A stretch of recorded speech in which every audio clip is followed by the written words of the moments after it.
Ja, het is vandaag 3 juni en het is een hele bijzondere dag vandaag. Want vandaag wordt de winnaar van de nationale voorleeswedstrijd bekendgemaakt. De provinciale winnaar. Ja. En wij zijn met een hele delegatie. En wat extra leuk is dat Jacques Vriends erbij is.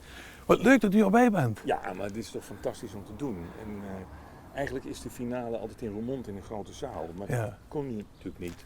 En daarom vind ik het gewoon heel leuk om heel persoonlijk bij de winnaar, superleuk, de allerbeste voorlezer van Limburg, om daar langs te gaan. Kijk, we zitten in Maastricht. Kom, we lopen langs op die kant op.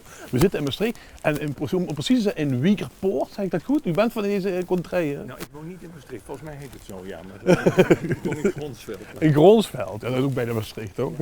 Ja. En volgens mij woont hier de winnaar, nummer 424. Even kijken of er wat.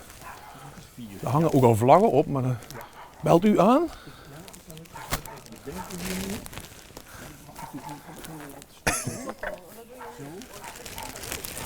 Rammelen, bellen, wat gaan we doen?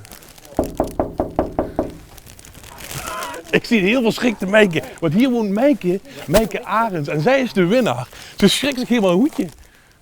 Kijk, kom! Kom, we draaien een beetje, dan kunnen we allemaal goed zien.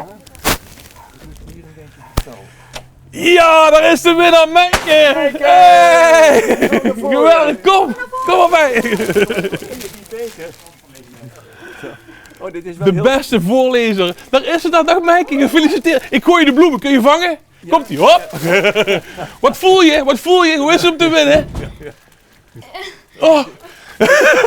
Ze kan het niet zeggen, nee. Ik ben gewoon helemaal in spanning. Ja. Vond je het spannend? Je bent nog een beetje het razelen, zie ik, hè? Ja.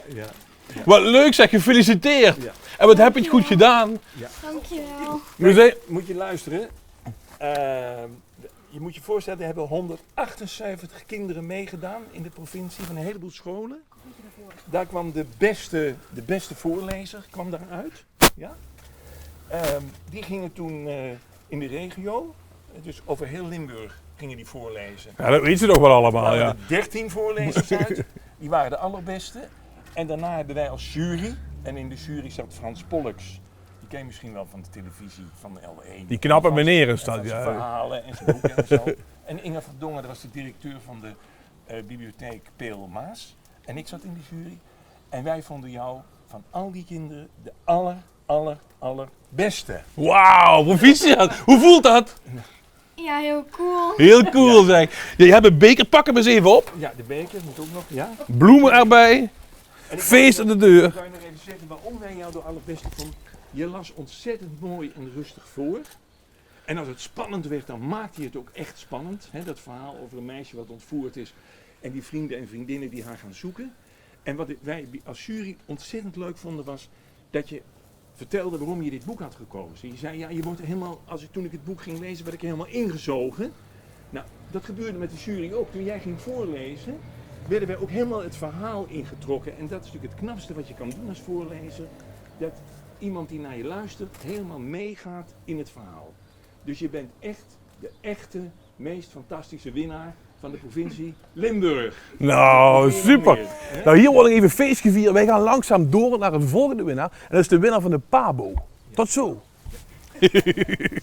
Hey, wat leuk hè. Hoe voelt het nou? Heb het nog niet gehoord? Helemaal leuk zeg je.